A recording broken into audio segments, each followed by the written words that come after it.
सुस्वागतम वंदे मातरम। जीवन का सामना करो, फेस द लाइफ। जीवन तो आता है, जीवन को देख के हम भागते भागते थक चुके हैं। अगर कोई जीवन को सामना करने जाता है तो पता नहीं क्या इसका हाल होता है, कहाँ खो जाता है, कहीं सो जाता है।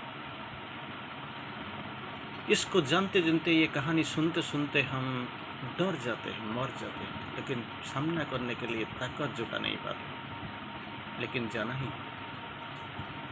जीवन तो एक गतिशीलता है जिसी के साथ हमको सामने जाना है।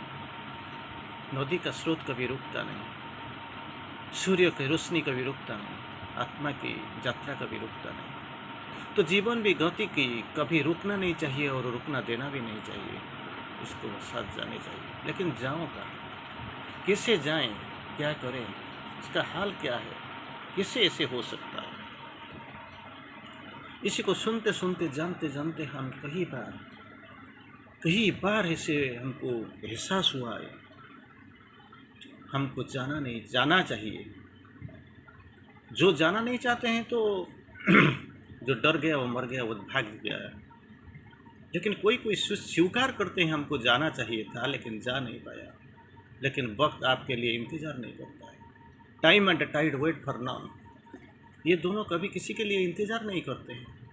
जो सोचते हैं मेरा जाने तक वो इंतज़ार करता रहेगा, लेकिन कभी इंतज़ार नहीं करेगा। आपको वक्त का इंतज़ार करना पड़ेगा। ट्रेन तो चलता ही है, इसका वक्त आएगा तो वो स्टेशन छोड़ेगा। अगर थोड़ा सा भी इधर उधर हो गया तो आप सोच नहीं पाएंगे दुख क्या है। जो घर से नहीं निकला, ठीक है, तो उस देर के लिए संभाल पाएगा और सांत्वना भी अपने आप को खुद को दे देगा। अरे मैं तो जा नहीं पाया, तो ट्रेन चला गया, छोड़ गया, तो क्या करूँगा। लेकिन जो ट्रेन के पास ही है, नज़दीक ही है, लेकिन ट्रेन पकड़ नहीं पाते हैं, पकड़ते हुए भी जाऊँ ना जाऊँ, इसका अंदर जो रुक जाता है वो जाएगा कैसे। और दूसरा चीज़ हमारा पास है गाड़ी चलने के लिए तो किसी का शक्ति का आवश्यकता होता है। शक्ति कहाँ से मिलता है? खाना खा कर हमको मिल जाता है, पेट्रोल डीजल से गाड़ी को मिल जाता है एनर्जी, विद्युत शक्ति के द्वारा वो तो फैन चलता है, मशीन चलता है, ठीक है। सोलार एनर्जी भी आ गया, सौर शक्ति भी आ गई। लेकिन मैं तो जाऊंगा तो जीवन में जाऊंगा, जीवन को सामना करूंगा, जीवन के साथ कुछ नया सोचूंगा, कुछ नया करूंगा। कैसे जाऊंगा, क्या करूंगा। तो इसीलिए ये जो प्रश्न है, प्रश्न का उत्तर तो जरूर माँ ने दे दिया है। माँ ने ये प्रश्न को, हमने उत्तर को तो जब ढूंढते हो तो प्रश्न के सामना करने के लिए तो हमारा पास सामर्थ्य हो जाना चाहिए, रहना भी चाहिए। It is necessary. तो माँ जी बोलते हैं, आत्मा की आंतरिक सामर्थ्य के साथ जीवन का सामना करो। जब तक सुग्रीव जी बाली जी के सामना कर रहे थे अपना सामर्थ्य के साथ, इसका सामर्थ्य इतना नहीं था जो बाली को परास्त कर सकते, तो हर बार पिटाई हो रहा था और इसको पायल खींच के घर आना पड़ता था। लेकिन वक्त बदल गया, सब कुछ इधर उधर हो गया, क्योंकि जब अपना शक्ति के पश्चात जा रहा था तो हारना तो असंभव ही था। लेकिन जब भगवान श्री राम ने भेज दिया तो सिचुएशन कुछ अलग हो गया। वो तो जितना ही था, the dark adventurer seem to win. पहले तो ऐसे लगता है जैसे मैं हार जाता हूँ, जितना मेरे लिए नामुमकिन है, फिर भी खड़ा हो जाते हैं, क्योंकि मुझे भगवान ने भेज दिया। पांडवों के पास था क्या? मान लीजिए कौन था भगवान के सिवा? जहाँ देखो एक ही तीर चलाने वाला, युद्ध करने वाला, और जिसका का संभावना था, युद्ध को जिताने का संभावना था, वो अर्जुन। लेकिन अर्जुन के सामने देखो कौन था? पितामह भीष्म थे, गुरु द्रोण थे, कृपाचार्य थे, अश्वत्थामा थे, और स्वयं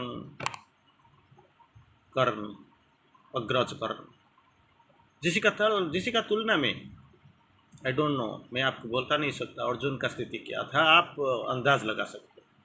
फिर भी क्या हुआ, दोनों के बीच में आप मान लीजिए जब कुछ भी डिफरेंस था, वो भगवान का स्थिति। भगवान की शक्ति था। जहाँ भगवान होंगे विजय तो आना ही था। धर्म है, सत्य है, विजय ही है। तो माँ जी बोलते हैं, आत्मा के आंतरिक सामर्थ्य, आत्मा के आंतरिक सामर्थ्य के साथ जीवन की सामना करो और परिस्थितियों की स्वामी बन जाओ। सामना करो किसके लिए? सिर्फ आपको किसी ने बोल दिया जाओ युद्ध करो, अब युद्ध करने जा रहे हो? नहीं, परिस्थितियों का स्वामी बन जाओ। लड़ाई जाना ही पड़ेगा, संग्राम के रण क्षेत्र में खड़ा होना पड़ेगा, संग्राम करना पड़ेगा। संग्राम करने के बाद आपको विजय हासिल करना पड़ेगा, और विजय हासिल करने के बाद ही आपको परिस्थिति का स्वामित्व मिलेगा। नहीं तो नहीं, इम्पॉसिबल, मिलेगा नहीं। तो कैसे जाएंगे? जैसे अर्जुन पहले तो बोल रहा था मैं नहीं जाऊंगा, मैं युद्ध नहीं करूंगा, फिर भगवान ने जैसे भी हो समझा के विश्वरूप प्रदर्शन करा के उसको छोड़ दिया। लेकिन सामर्थ्य किसी का था?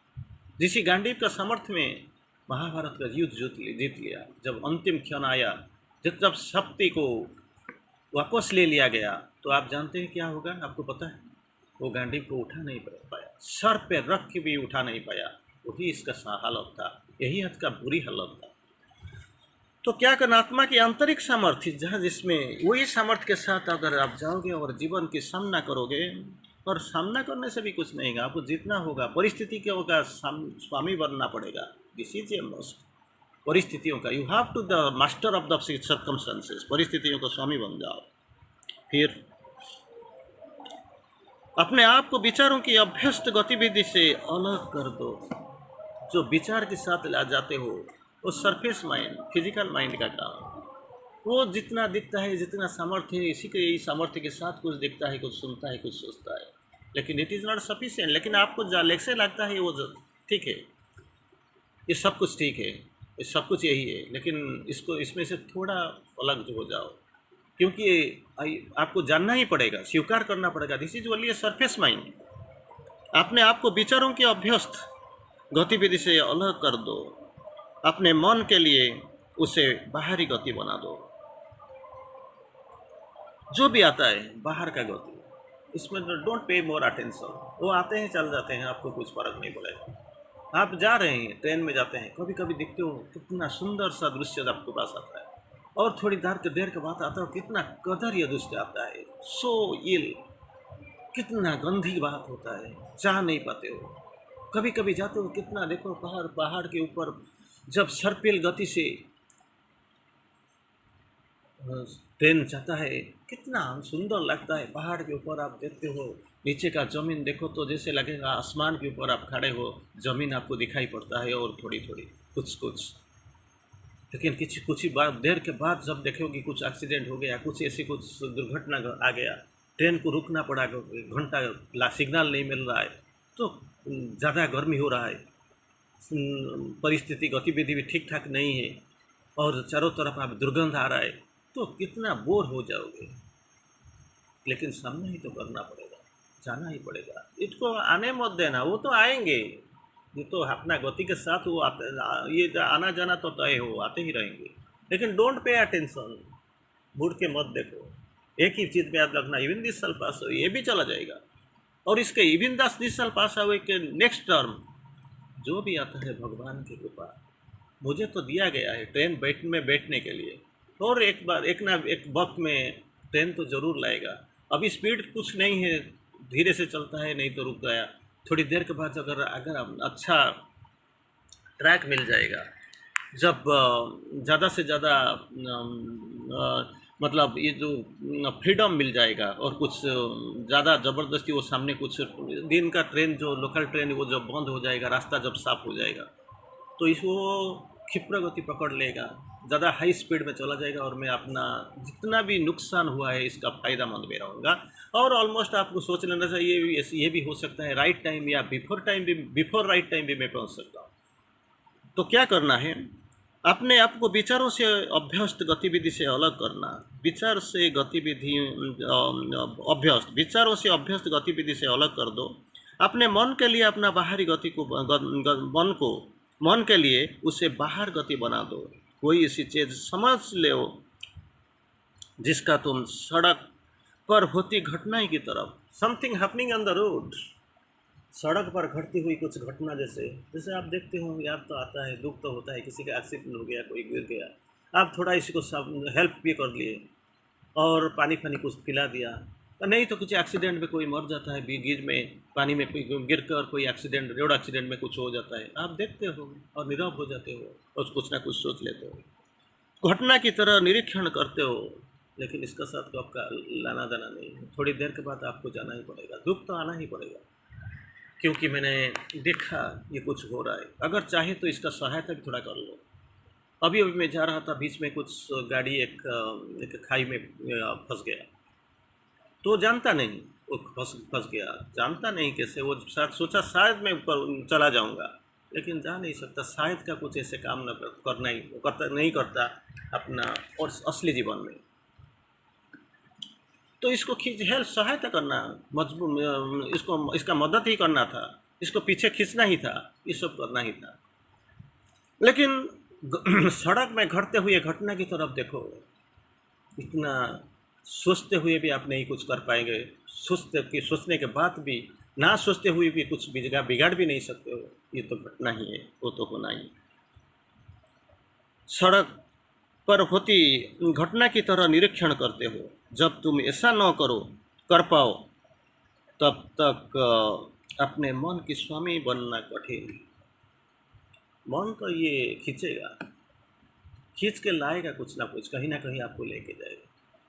अगर आप ऐसे खींचते जाओगे, मन की द्वारा परिचालित हो जाओगे और मन को अपना स्वामी बन लोगे, तो परिस्थितियों का स्वामी कैसे बनोगे? यही तो मन है, वो तो पेंडुलम जैसे ऑसिलेट कर रहा है, इधर उधर इधर उधर, ये तो आपके लिए कंसिस्टेंसी नहीं लगता है।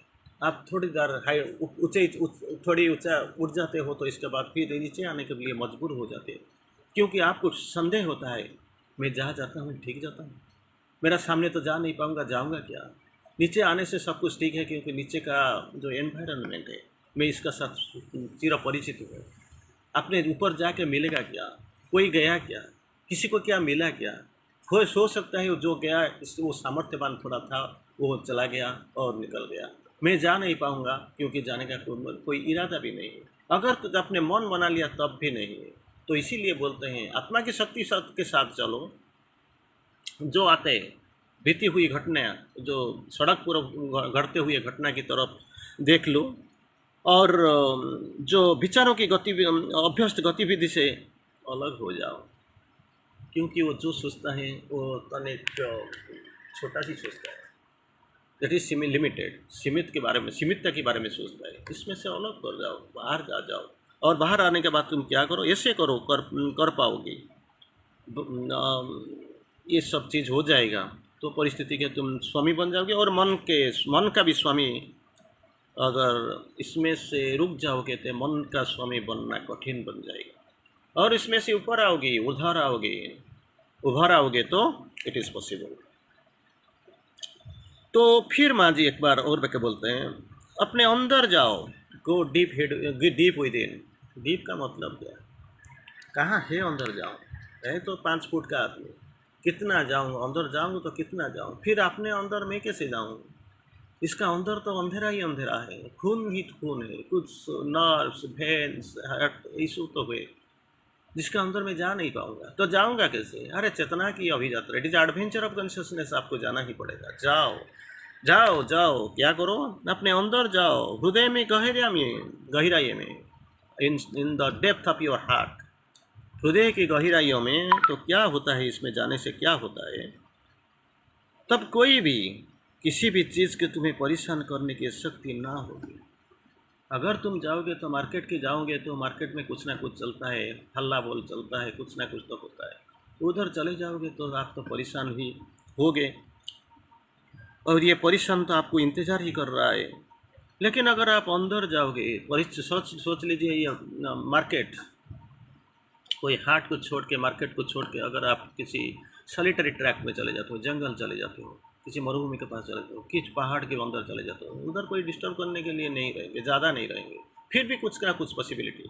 अगर आप खुद के अंदर चले जाओगे, तो खुद के अंदर चले जाओगे और गहराइयों में, हृदय की गहराई में और तब कोई भी किसी भी चीज़ नहीं है, कोई भी किसी भी चीज़ नहीं है जो तुमको परेशान करने का, इसका परेशान करने का शक्ति है इसका पास, होगी, जरूर नहीं होगा, डेफिनेटली नहीं होगा। गो डीप विद इन, परिस्थितियों का दास बनो, मन का मालिक बनो, तो आपके लिए सब कुछ आसान होना शुरू ही हो जाएगा। वंदे मातरम।